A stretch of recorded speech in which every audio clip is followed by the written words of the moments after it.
Last time on Cursebreaker, the Wild Out Festival was in full swing, and we had wound down to a cozy conversation around a bonfire later in the evening.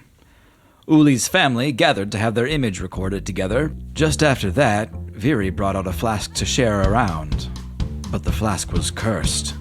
Viri collapsed immediately. Master Snack gave me his coveted rock rope in exchange for a wish, which he used to exact vengeance on the man who sold Viri the cursed flask. The most powerful curse any of us had ever seen.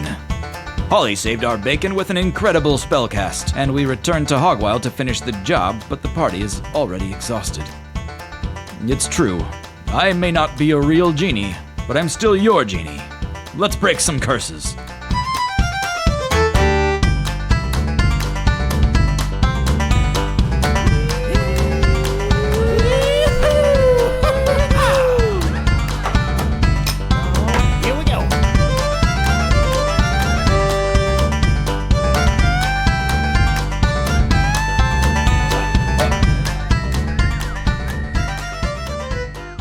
So, Uli, you were facing the huge blazing bonfire in the center of Hogwild, and a construct, a boar made of burning timbers with tusks of red-hot iron, had just burst out of that bonfire.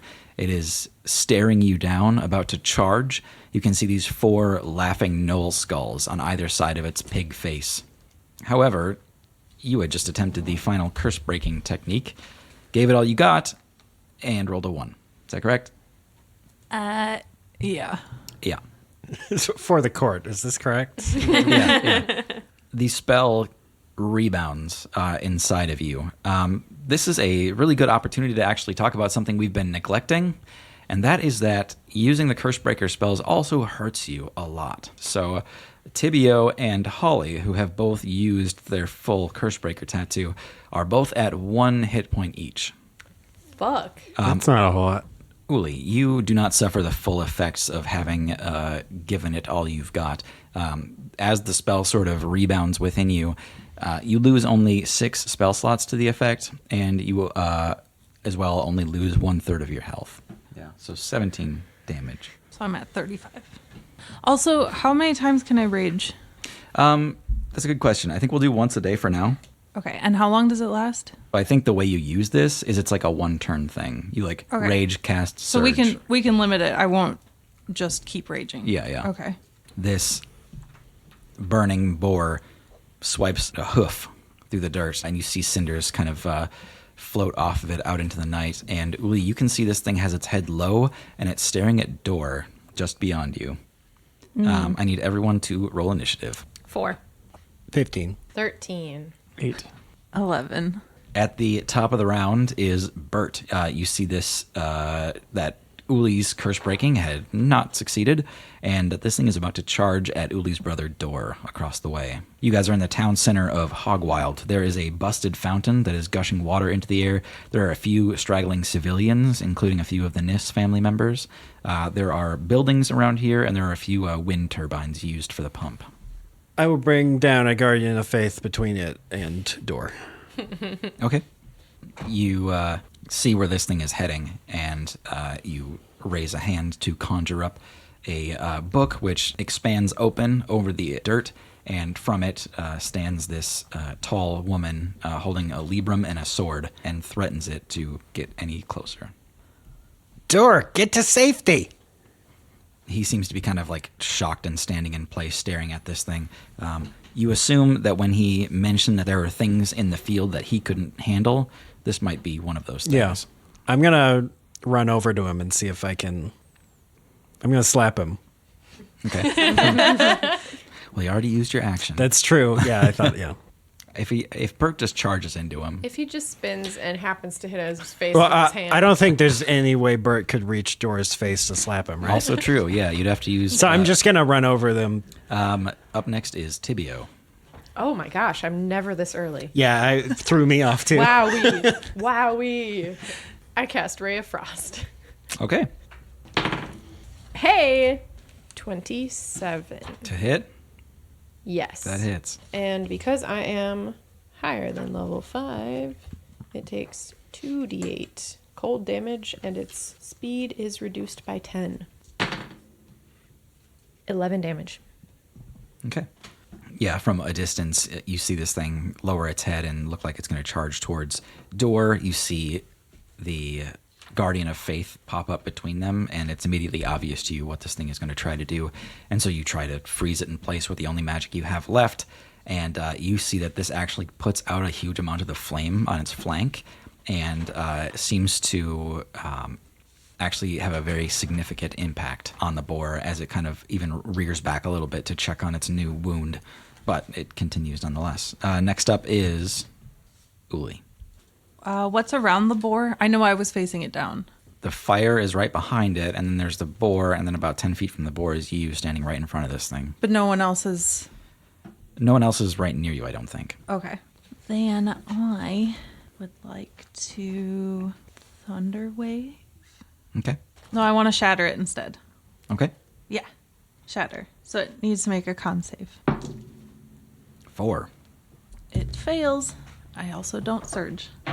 So it takes 3d8 thunder. 11. Yeah, you see the boar kind of rattle, and pieces of it begin to fall off. These burning little timbers just shake out from underneath it. Yet undaunted, it continues on its path. Snack, back at the crossroads trading post. You're standing in a dark room with a dimming candle, and Genie has just returned to his lamp. You're now in this silent room, kind of staring down the consequences. You take in my surroundings a bit. Yeah, you can see that there's like plenty of goodies here to steal. He was even counting money on the table. There are some probably magic minor items laying around in this shop. He had a ledger, but did he have like notes or anything? Yeah, he's got like a bunch of shop-related paperwork, who he sold things to and what those things were. I go into the bedroom. Okay. I'm looking for more written things, books or anything like that. Okay. Yeah, he's got you find a thin book on his bedside table. You see other like half-eaten meals. This guy, doesn't keep up after himself very well.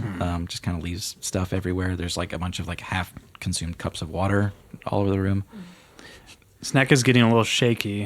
He takes a book at the bedside table and looks into it. It seems to be some kind of primer on human mating rituals. Are the illustrations? There are, yes, some very crude kind of ink drawings. Okay, I put it in the lamp. Okay. What is this? I think Bert would be curious to see this. Did not see such things at the librarium. I think you're right. Are there any pictures on the wall or anything like that? I don't think so. Paintings? Yeah, he's got like a map of the area. I cannot leave him here. I go back towards the room with the body and then stop outside of it, and I'm just going to freeze there for the rest of my turn. Okay. Holly, you are drained and nearly unconscious back at the center of town, staring down this boar situation. What do you do from there? Is Dave still helping me? Yes, he's right there holding Veery, kind of draped in his arms. Holly is going to try to move to a place where there's some like cover and safety nearby, and sort of ask. She's going to reach out to Dave on his shoulder and be like, "Dave, come with me. Let's find a spot to put her down." Yeah, he kind of crouches down low with you and gets out of sight of the danger here. Thanks for watching out for her. I'll respond on my turn. Okay. I mean, no problem. I understand. Holly is going to pull out Sal from her pack of holding, and she kind of holds him up so he can like see what's happening, and she starts to pet him. He arches his back up high and says, "Ooh, what's going on out here?" Sal, I just wanted to ask you, have you ever seen anything like this before? And Holly gestures towards the curse in the fire. Sal gets on the very edge of this crate on the very corner and then kind of sits on it like a gargoyle and leans out to look at this thing. He says, I have, in fact. Where have you seen it before? How do we defeat it? This is the product of a curse, Holly Hyacinth. Well, yeah, I figured that much out myself. Thanks, Sal. But He looks back at you with this kind of big concerned cat eyes. He says, they're very dangerous. how can you get rid of him forever? He's too powerful. I don't know. Have you tried hurting it? Have you tried scaring it? We're working on it. Thanks, though. And you can hang out with us for a little bit. And Holly's just going to keep petting him so he stays awake. Sure. Yeah, he just kind of remains in the corner and like gets low when the heat picks up a little bit during the fight. Next up is Door, who is staring at this boar. Bert, he's kind of standing there next to you, like completely unmoving. And when you approach him, you can see that he's taking these shallow little breaths, and then his eyes are glazed over, staring at this thing. Hey, Door, just breathe. Breathe, okay? You know that you're not getting through to him at all. Door, think of your family. Your family needs you. He glances down at you for a second, but he's still not moved. All right, I didn't want to do this, but I'm going to cast a magic spell that makes you want to help fight this thing and protect your family. It's called Fight and Protect Your Family. He kind of like holds his eyes on the boar for a couple seconds, and then he like snaps his vision away and looks down at you and sees you kind of holding your hands out toward him to cast a spell, and he goes, "What do you think you're doing?" I'm doing my patented Fight and Protect Your Family spell. He looks back up at the boar, and you see him just go, "Uli!" Uli.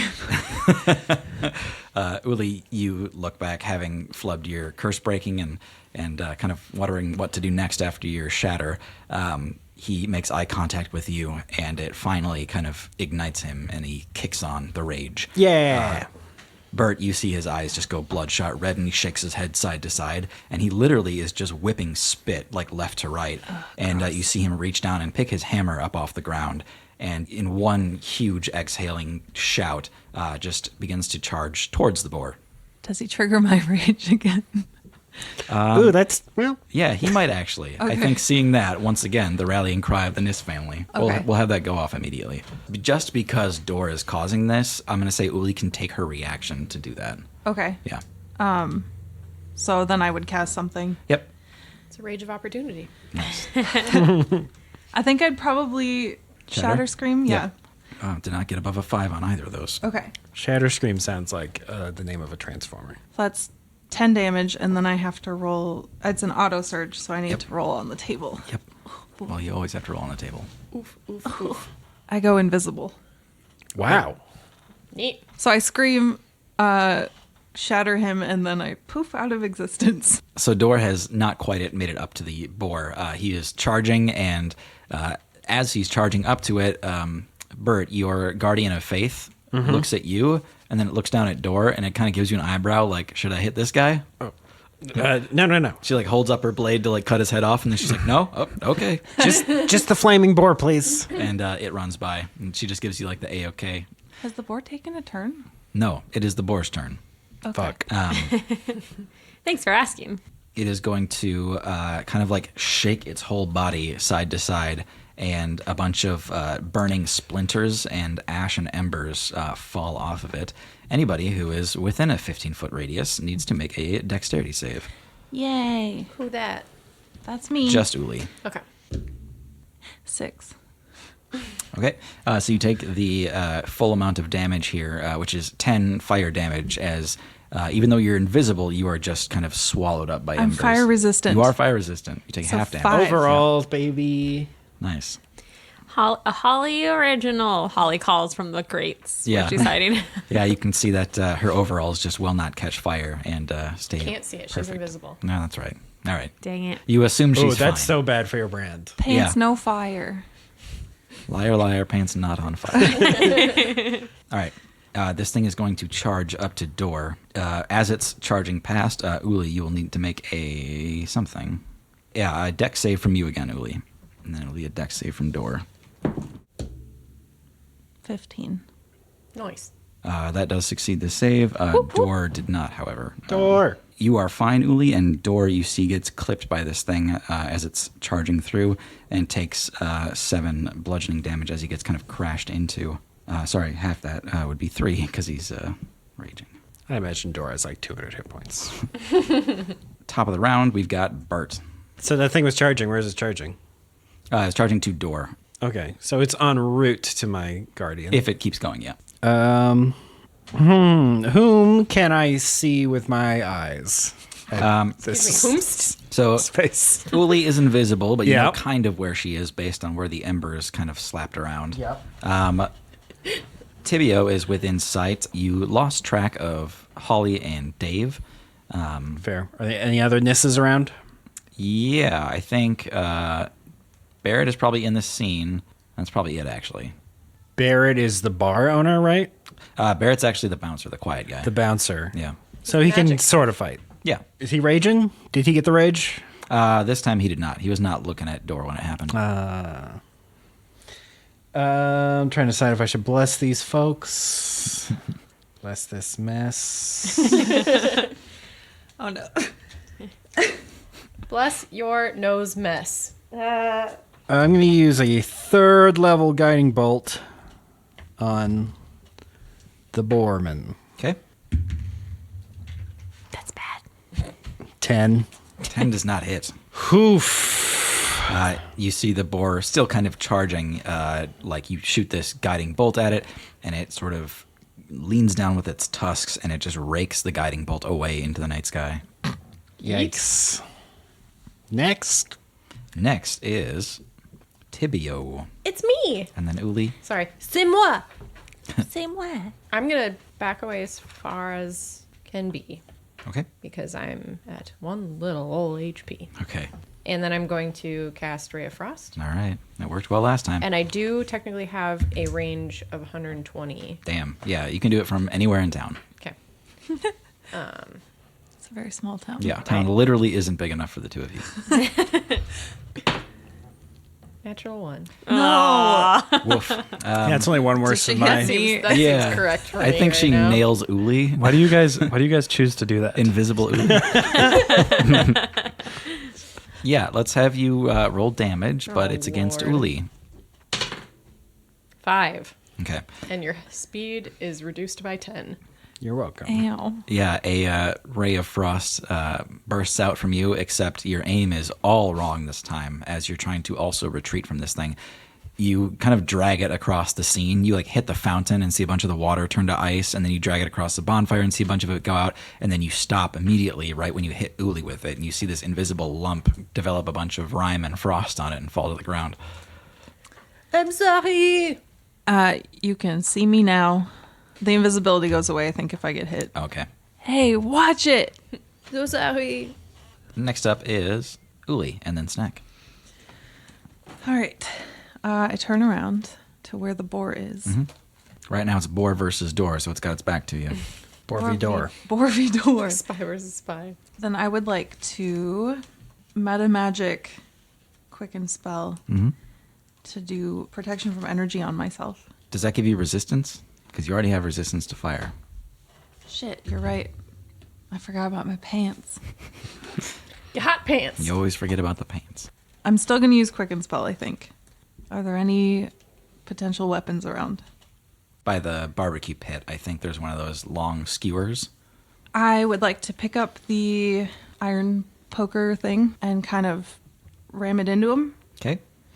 And then meta magic to quicken spell a magic missile Sure. as well. So have him make it like an improvised weapon attack. Yeah. Yeah. I miss with the poker. Fantastic. What'd you get on that? Yeah, 11. Not quite. Not quite. Yeah. It just kind of bounces off this thing. But then I magic missile him.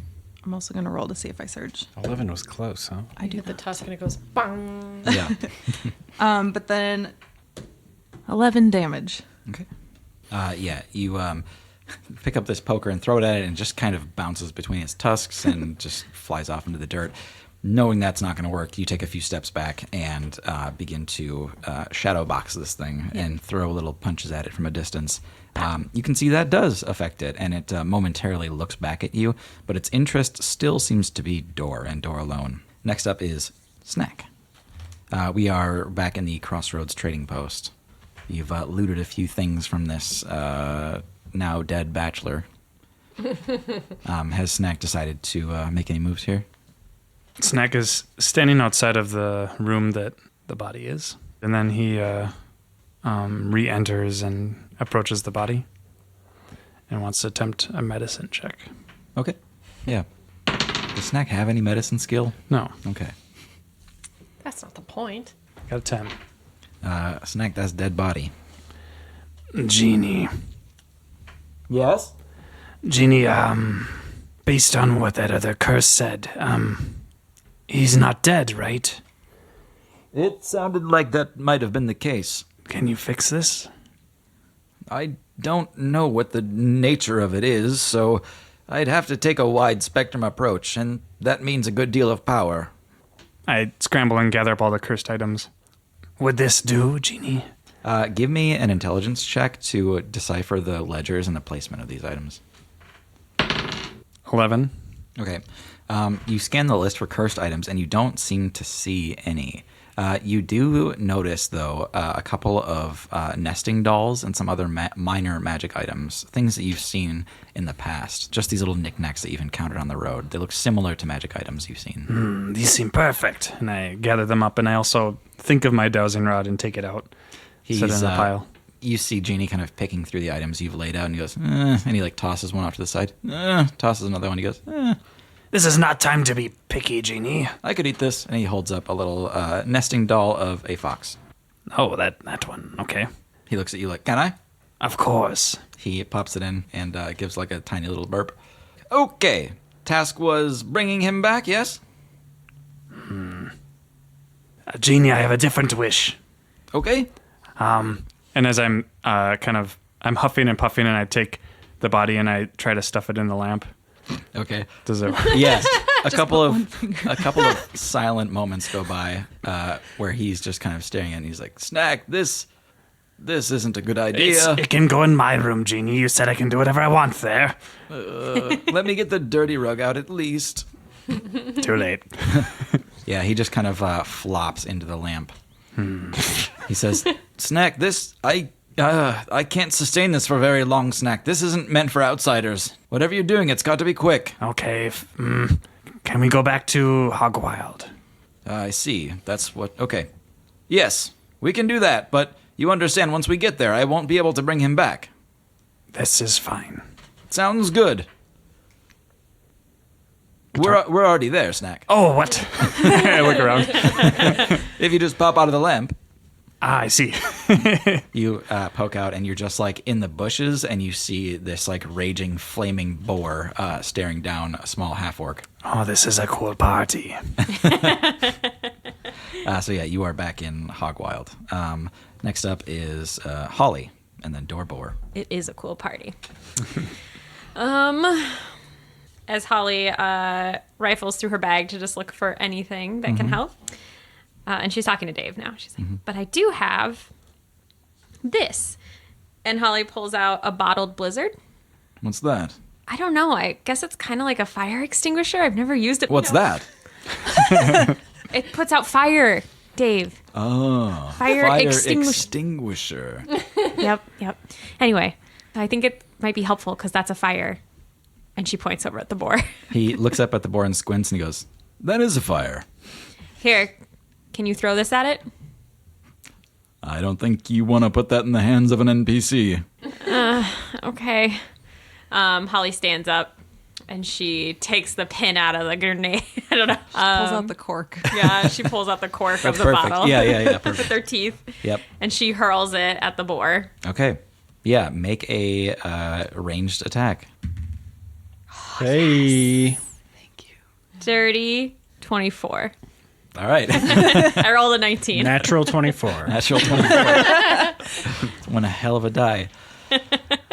Yeah, you pull the cork on this glass flask canteen thing and hurl it across the air. Holly, you can see as it spirals away from you, it's actually casting these tiny, sparkling, almost opalescent snowflakes in the air as it spins towards this thing, and then it crashes right between the tusks of this boar. And you see the fire just immediately goes out across the entire thing. Its tusks kind of cool from this red hot to this matte dark gray, and you hear this kind of as the metal freezes up around it. You see the knoll skulls on this thing stop laughing, and the fire kind of goes out. The bonfire behind it goes out. The bonfire you were talking at goes out. And even the water on the fountain is momentarily frozen over in this arcing spray as you look around, and the town of Hogwild is under 4 inches of snow. Damn. That is a fire extinguisher. Dave. No kidding. I'm going to have you roll 8d6 for the damage on that. Fuck. 28 damage. Yeah. Okay. Yeah, this thing is nearly extinguished. You think it's going to be dead. You think it's gone after this attack, but then you see almost like a trick birthday candle. This thing reignites from the center and begins to glow again, a little bit of heat stretching out into its tusks, and it gets back onto its feet. Holly, after you throw it, Dave just kind of looks down at you and he goes, "Damn, Holly, that was cold." Cold snap, baby. Nice. Nice. Yeah, Dor is like standing with his hammer in both hands about to smack this thing, and then he just gets dumped on with snow and ice and frost and sees this thing almost go out. He is going to take a wild swing at this thing with his hammer. Solid hit. You see him impact the bejesus out of this thing. So that is a good 15 damage on the old boar. Yeah. We're back to Bert. Yay. So is that fountain frozen? It is frozen, yep. Whoops. Ah, shit. You can see, Bert, that this boar, the fire inside it is very weak, and it's having trouble reestablishing. You think it's on its way out. Well, Bert, having seen his guiding bolt not work and then seeing Holly's blizzard attack, says, clearly we need a more intellectual approach here. Time to call the only person who can save us now. He pulls out his book and says, "Dear Eugene, the future of Hogwild depends on you bringing as many barrels as you can quickly to the center of town. You will know you're in the right place when you see a giant flaming boar monster. Sincerely, Engelbert." And then I walk over to Barrett. Yeah. Barrett, my good man. Yes? You may have noticed the giant flaming boar monster in the center of town. I have. I've been thinking about doing something about it. I may have something for you on that front. Oh? Any moment now, we are due for a shipment of barrels. You hear from the other side of town, and it's Eugene, who is like standing on top of a barrel and doing like a backwards kick to roll it forward. Ooh. And he's sort of leading this trail of barrels that is all kind of chasing after him. I thought you and your brothers and sisters could use these barrels to fill with water from the fountain and put out that fire. Yeah, that's better than what I was thinking. I was going to try to punch it. I think Dor's got that part covered. Yeah. He picks up one of the barrels and rushes over towards the fountain. He meets, I think Ilya is also there, and Ulrich has come out to help at this point. The three of them work to bust the large chunk of ice off of the fountain so they can begin filling these barrels. I think in that time, Tibio, you also have a shot to go to. Is the boar undead? It is undead. Animate head.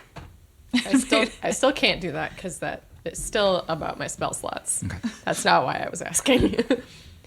I'm going to cast Chill Touch. That's necrotic damage, right? Correct. I think I've narratively interpreted that as ice in the past, but it is necrotic, yeah. It is necrotic. Okay. And that is 22. Hits. And it takes 2d8 necrotic damage and can't regain hit points until the start of my next turn. Ooh. Since it is undead, it has disadvantage on attack rolls against me. Okay, cool. 5. Okay.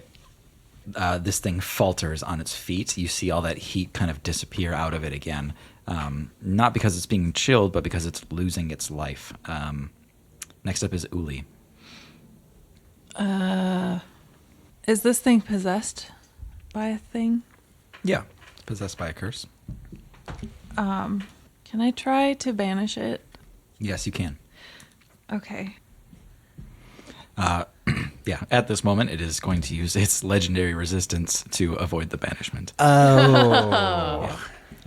I forgot that you did that. Yeah, even being near death, this thing is of a higher caliber than what you faced in the past, and it can quite easily shrug off things that would mean its certain doom. Yeah, that's all I do. Okay. Yeah, it does not quite do it. Snack, you are up. It seems that this boar is the enemy.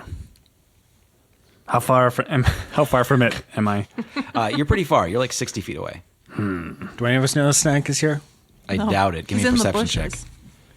Wait, who? All of us? Yeah. Natural 20. Wow. Yeah. Dang. What the fuck? 17. Is that Also Snack 17. over there? It is Snack. 17. Where Really? did you come from? Three 17s and a 20. Oh my gosh. We all Okay, know you're here. as soon as Snack pops out, everybody turns Oh, around sick! and sees Snack's. Yeah. Snake's back. Did you guys see Snacks back? Oh my god. He tumbles out of the lamp. Okay. So the body is in the bushes? It is ejected from the lamp, and yeah, it kind of goes in the bushes. Jeannie just goes, I can't have that in the lamp anymore. I'm sorry. It's okay, Genie. I think in next level we'll be able to do this. But I think that sounds about right. yeah. A little more XP. Anyway, see ya. And he jumps back in. All right. If the body's in the bushes, I'm going to use the brimstone cloak and just kind of, and I appear next to the boar, and then I go, "Ah!" and just cast a max level thunder wave. So, Okay, what is max level? So it's going to be a con save. That's a 15-foot cube. 6. What does Uli get? Is Uli close enough? Probably. And Andor. Yeah. Gosh. 8. Okay. So Snack did not see that Uli and Dor were there. Somehow. They saw you, though. We all saw you. Yeah. So I just appear and then just explode. Yeah. 3, 5, 13, 16, 22. Okay. Thunder damage. I'm at 3 health. And everything is Yeah, it's 2 better than these 2. Pushed away. pushed 10 feet from me. Okay. Yeah, Dor and Uli go flying in opposite directions. In a concentric cube around you, you see these like lines of force kind of ripping up the dirt beneath you, sending little flecks of sand and grass everywhere. And then when it gets to this Snow. boar, and snow, yeah. When it gets to the boar, you see those same lines of force kind of crash into it, and the first wave knocks its tusks off of its face. And the second wave cracks a bunch of the skulls, and then you see this thing just start to disassemble in waves as the energy kind of ripples through it, and this thing just falls to pieces, leaving this ball of white in the middle of it. At that moment, you see Barrett, Ilya, and Ulrich coming over with huge barrels of water, and they all just like throw it like right on the middle of this pile, and you see a bunch of like steam rising out of it, and actually I think Ulrich just throws his entire barrel and it just like explodes on this thing. So you see like the hot heart of this thing has been completely cooled. All that's left is this minuscule white cursed energy rolling around on the ground. Yes. Yeah, it's quite quiet after that. Dor is kind of like sitting back up. It seems like he's taken bigger hits before. Wait, we have to take care of that. Holly stumbles out from behind her hiding spot. Anyone got any curse breaking left? Dor stands up and says, "Leave it to me. That's not going to work, I don't think. Works on everything else." And he like raises his hammer over This his isn't head. everything else. And he drops the hammer on the curse, and sure enough, it just kind of he like makes a direct hit, and it has no impact on this thing. Bong. Yeah. Snack, Yes, what? can you summon Margot? Dora goes, why no smash? Dora, just trust me. I think Dora can try one more time. Perhaps he just missed a Snack, little. no, we need a Cursebreaker. Dora continues to try. Wait, is it before calling Margot, which is a great idea? Can Jeannie eat it? Is it weak enough? Genie, Yes. are you satiated? Would you like to feed again? I could eat. What do you have? It's something heavily tenderized. Ooh. Yes, it's cooled. Who's a lucky boy? And he like comes out and takes a look at it and he says, ooh, gross. Okay. Man, you really played with your food, didn't you, Snack? Perhaps. Played with my food, I guess. Anyway, here goes nothing. And you see him kind of walk over. He picks up that barbecue skewer off the ground, and he keeps trying to poke at this thing. And he says, stop moving, come on.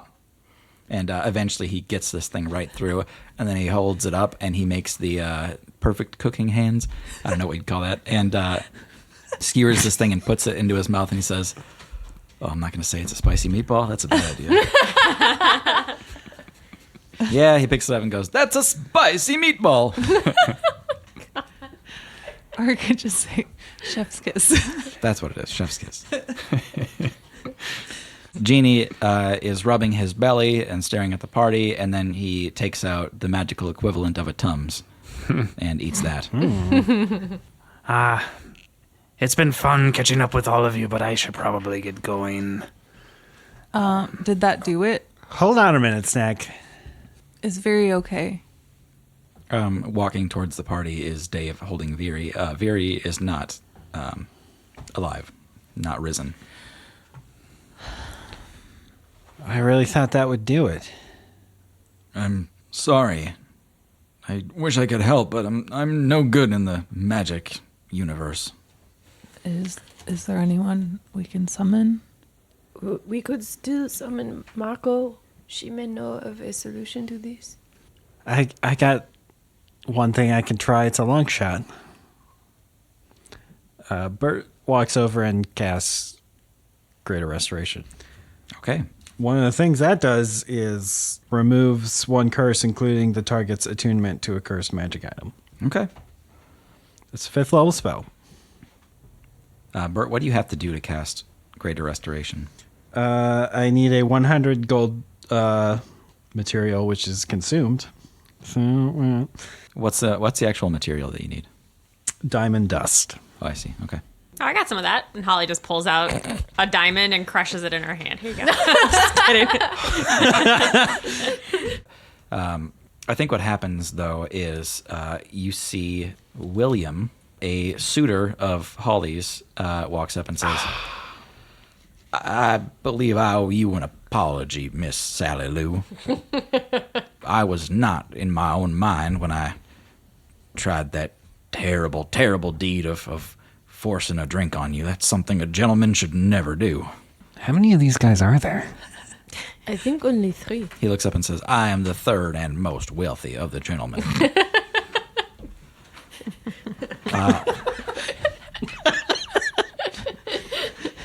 I'd like to remain an honest man in your eyes, Sally Lou, and to do just such a thing, I'd like to offer you my ring, no strings attached. It's got some value. Do with it what you wish, and you just call and I'll come running. Yo, Holly, is that a diamond ring? Is it? It is, in fact, a diamond ring. I'll take it. Thank you so much. Please never talk to me again. Okay, bye. How many suitors do you have, Holly? Shh. I only have one. I'll teach you my secrets later, Snack. Is this what you need? I can't promise this will work, but it's might be the best shot we got. Holly gives the ring to Bert. Oh, no. All right, he puts on the ring, which is way too big for his little gnome fingers, Cute. and puts a hand on Ilya. Very. Theory, thank you. Don't greater restore. Holly's gonna put a hand on Bert's gnome shoulder, right behind him, just standing behind him as Yeah. like a support. And cast it. Right as you will it to be so, Bert, the diamond disappears entirely out of the ring. You see Viri's eyes kind of slowly open, and she kind of like blushes and looks up and says, "Hey, Dave." He says, "You're awake," and just kind of like slowly sets her down.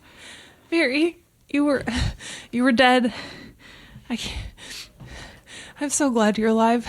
Bert, you did it. You did it. And Holly shakes his shoulder. Well, it worked. She says, I was dead? I didn't feel dead. I felt like it was nothing. Well, you look pretty dead. Please don't do that again. Don't buy strange things from strange people. I mean, yeah, she's still in the mood of celebration and drinking and having fun, and your kind of emotional state catches her off guard, and she like gives you like a little half hug and says, "Don't worry, I'm not going anywhere." You better not. All right, who wants to party? Tibio falls over. Yeah. Yeah, we're not doing too Some members of the Nis family are kicking pieces of the boar away from itself so that it doesn't like reassemble all of a sudden, doing what they call proper precautions from their perspective. A few of the townsfolk are getting ready to sort of like clean up a little bit and for lack of words, put this whole thing to bed. But there's a moment of silence as you're all standing there, just appreciating the fact that Viri is back with you. And then you notice that the few townspeople that are out there are kind of blank-faced, and they're just staring around. Also, there's a dead body. In the bushes. Toby Goshman. Yeah, nobody sees that. Okay. Yeah. Oh, geez, what a day.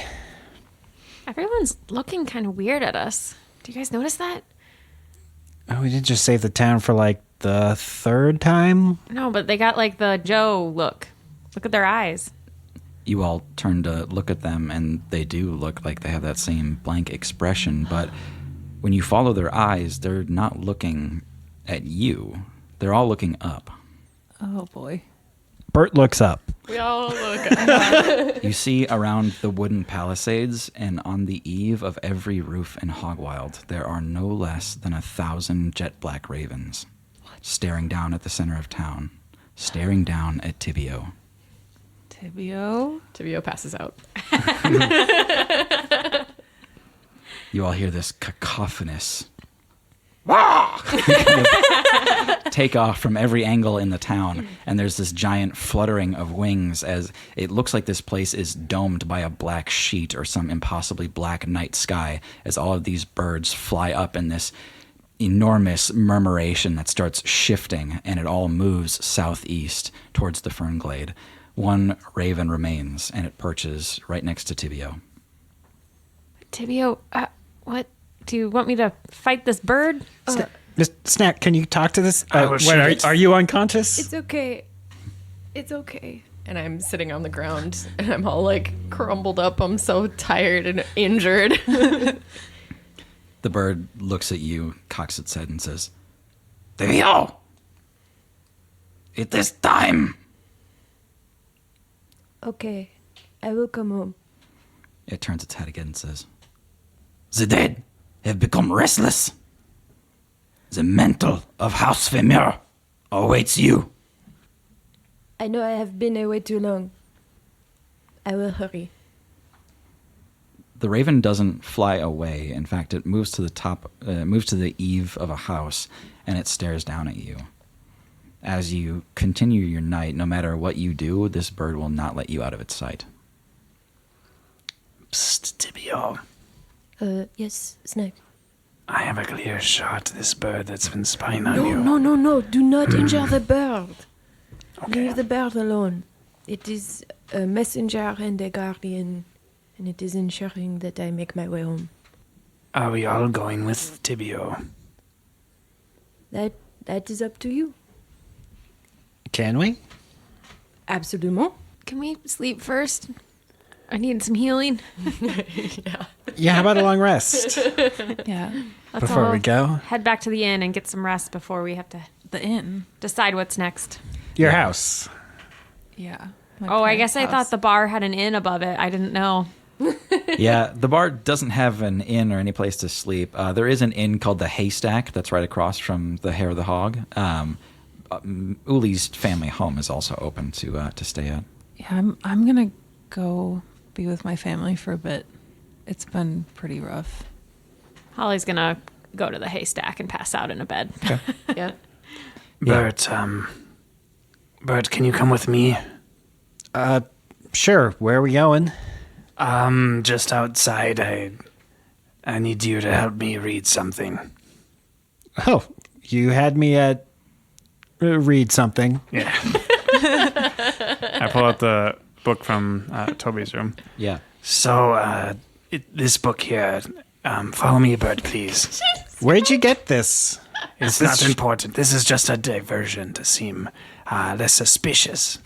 Bert, you turn the book over in your hand. It's called Titillating Times of Tildry. Oh, I've read this one. Of course, yes. Second edition, though. Yes, very interesting. I do have questions about this later, but Oh, boy. Well, I'll do my best. Please give him the I- talk. I lead Bert away from the, like, out into the woods towards the bushes. You can read all about it in my book, The Bert and the Bees. Oh my god.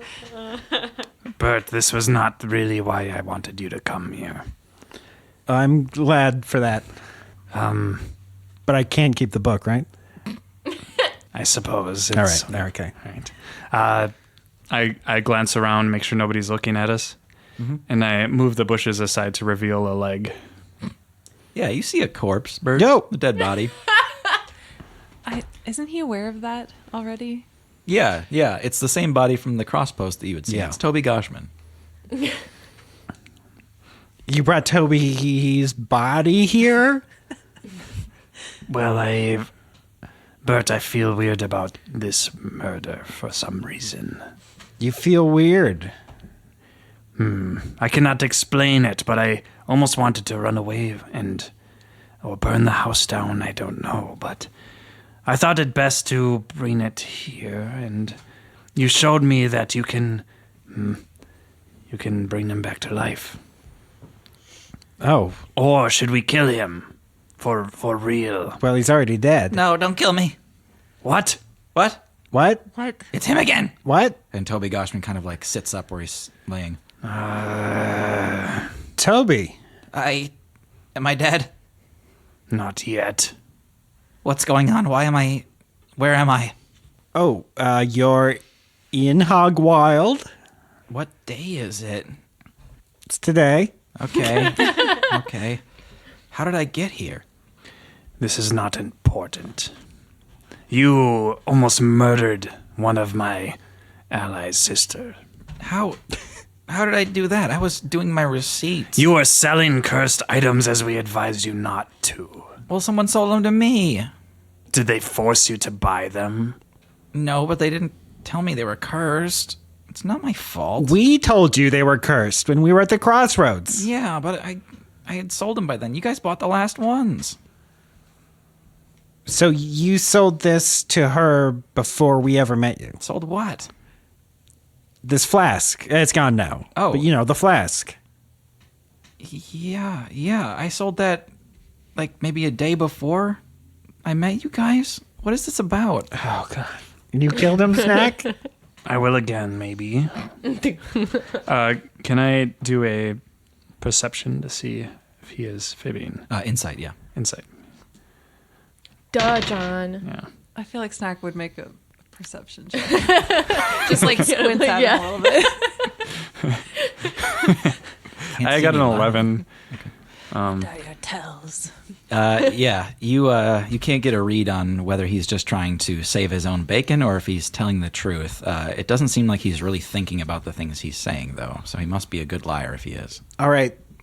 There's a lot to cover here, and not just with you, Toby. So let's zone of truth this out. Bajoop, Cool, Bert. What does that do? do a charisma check to see if you think it was really cool. Less than 10. That's a fail. Okay. So if you didn't think it was cool, you can't lie about it.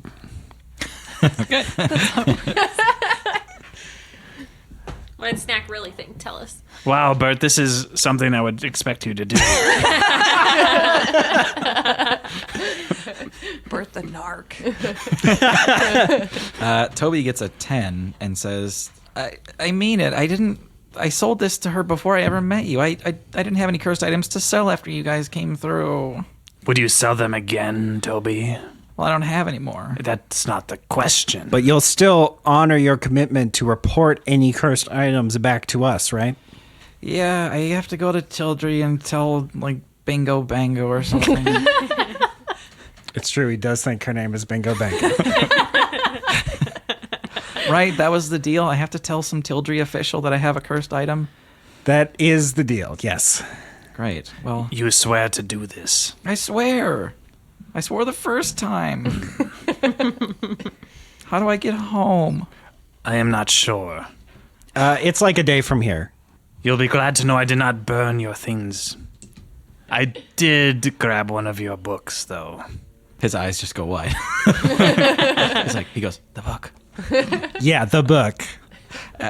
Did you write this yourself, Toby? No, but I read it every night. Ooh.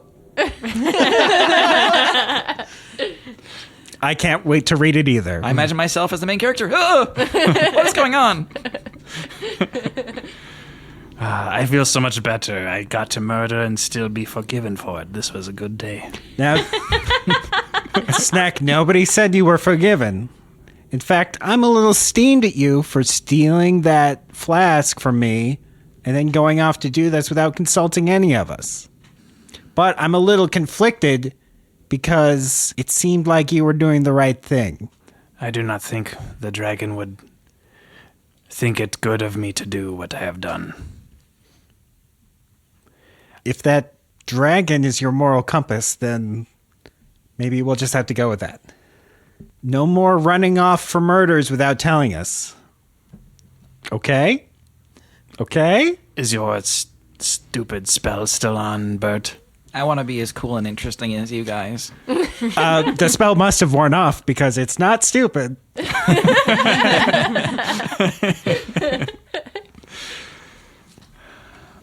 I will think more slowly next time, Bert. Thank you, Mr. Snack. You're welcome. I have to pee. Toby, you may be my suitor if you wish. Your suitor? Yes. I am lonely. And desperate. I will let you sleep on this, but do reach out. Yeah, I'll let you know if I want to be your suitor, I suppose. Part of me's thinking, yeah. Bert, do you have any more ink? Oh my god.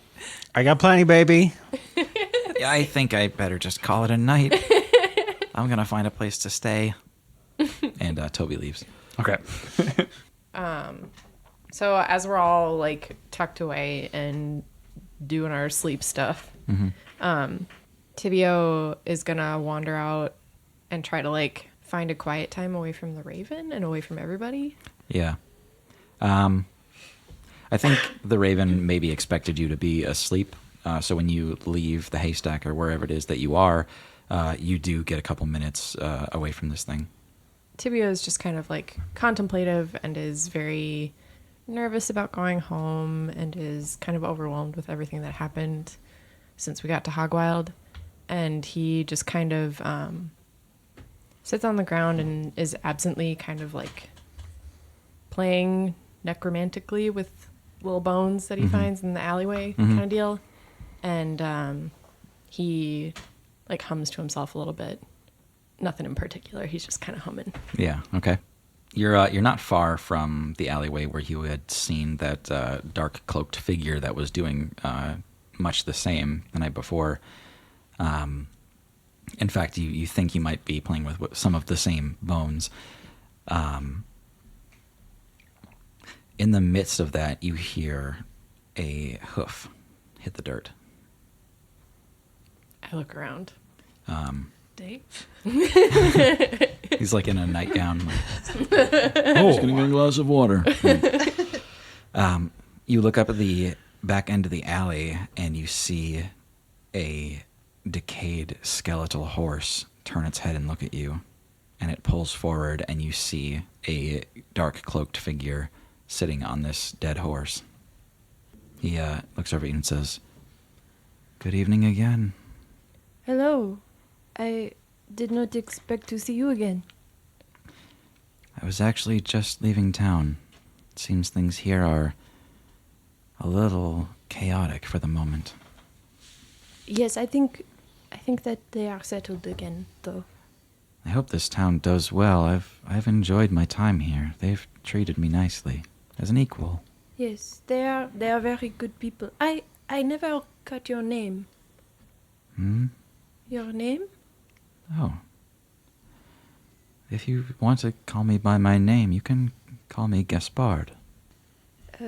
It is nice to meet you, Gaspard. My name is Tibio Femer. Give me an insight check.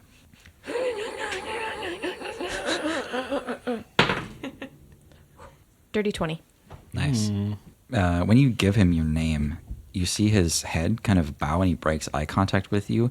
You actually see the horse bow its head as well. And he says, "I'm sorry, I didn't realize." Oh, no need to. No, I am no one. I am just traveling through. I know the name Femur. It speaks to my bones. I'm headed east to the Fernglade. Might I find you there someday? Oui.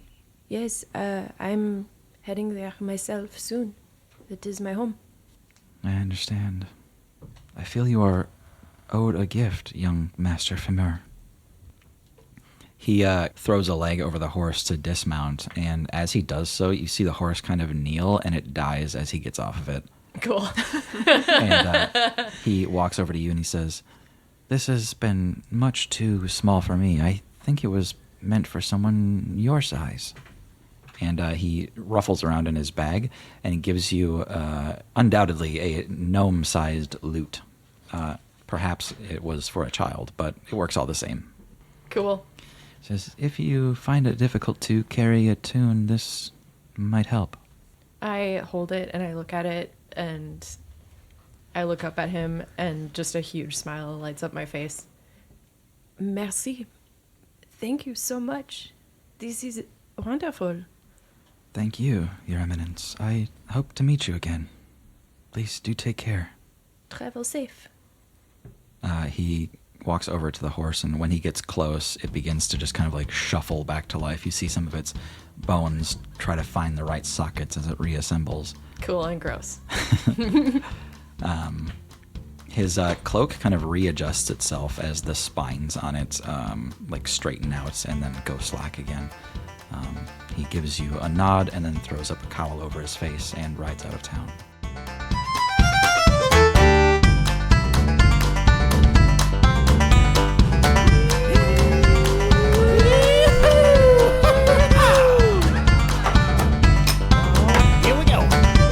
Thanks so much for listening. I'm Tim, your DM and your genie.